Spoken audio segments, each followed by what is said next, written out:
Yeah, video games! It's all about blowing things up, killing all of the things, grinding all of the levels. Jesus Christ. In most games, you will be the last man standing, no matter what.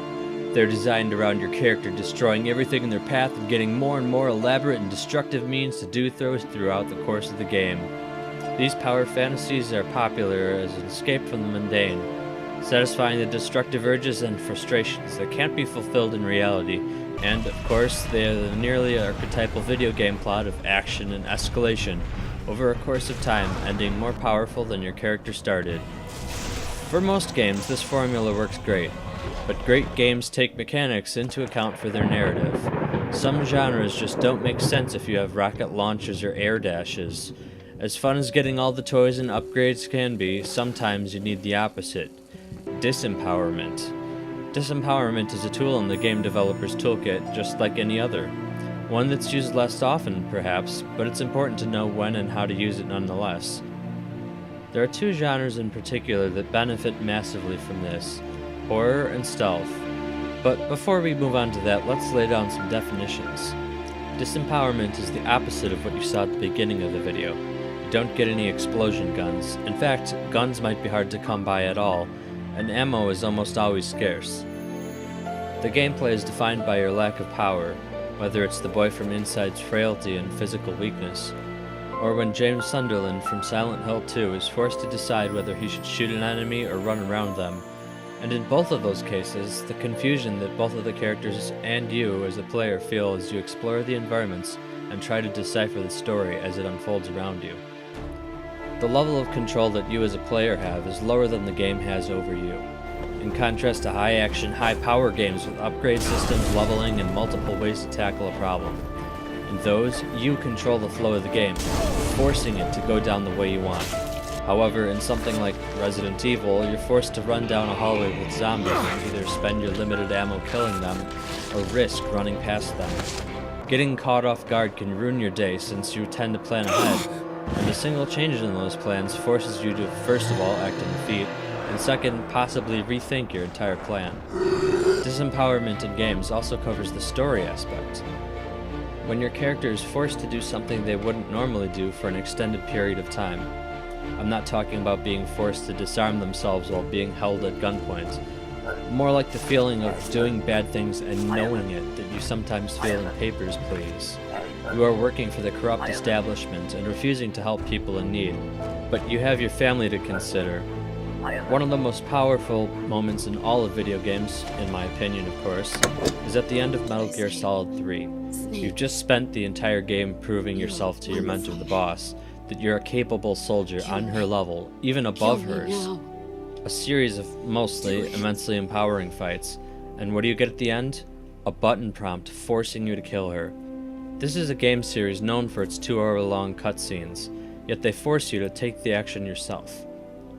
By giving you control instead of showing it in a cutscene, they somehow manage to actually take it away from you. You have no choice but to pull the trigger. For me, and I'm sure many people, it's one of the most emotional moments in any game, but it wouldn't have the same impact if you weren't forced to do it yourself. So we have two types of disempowerment: mechanical and narrative. As I said before, these are tools to be used when appropriate, not forced in at random, like a ton of other mechanical choices I could rant about, but now's not the time for that. Anyway, the usage of the narrative aspect seems obvious from my description. You could use it when you want the player to feel a lack of control in your story, a sort of existential angst that comes from having no control over their actions. This shouldn't simply be a linear game that forces you down one path instead of another, or a cutscene that shows your character doing something beyond your control. You need to actively take away something that the average player would want. For example, in Hitman Blood Money, you are highly encouraged to use stealth and only kill your target. At the end of a mission, you see a newspaper that acts as your mission results screen. Stage an accident, and that's what the newspaper will say. But if you are seen shooting your way through, it'll give your description and how many people you killed, and future missions will probably be more heavily guarded, encouraging you to use stealth as much as possible. Mechanical disempowerment, on the other hand, is much harder to implement properly. I said earlier that it is most suited to horror and stealth games. Stealth games have more trouble implementing it as they typically take a player-style approach, so you start in a bit of a weird position.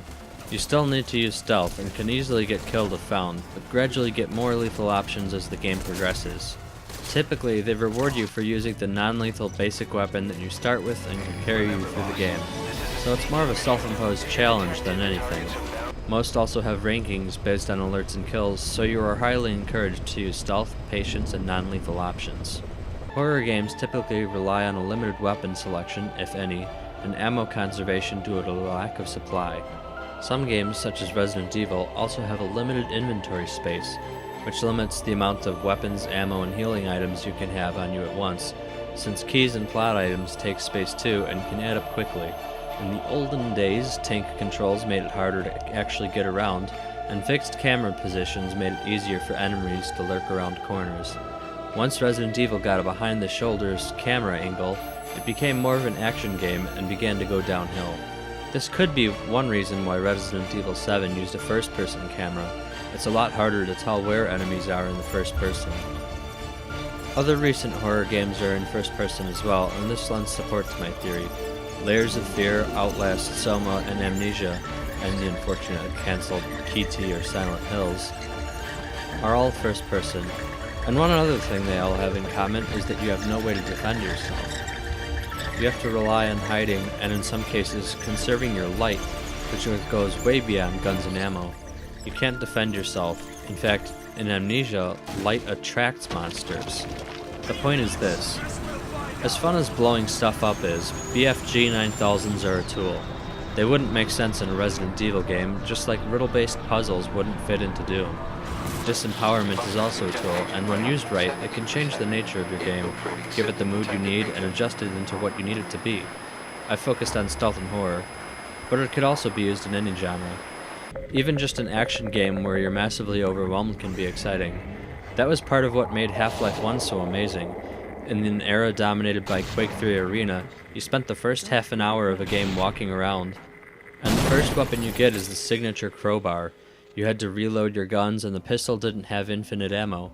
It's hard to remember, but there was a time when that was a standard in first-person shooters. There's a few times mid-game where your pile of weapons gets taken away, and you feel an incredible sense of vulnerability when you can hear the sounds of aliens around the corners. That's the goal of Disempowerment when used properly, and it's a very powerful tool.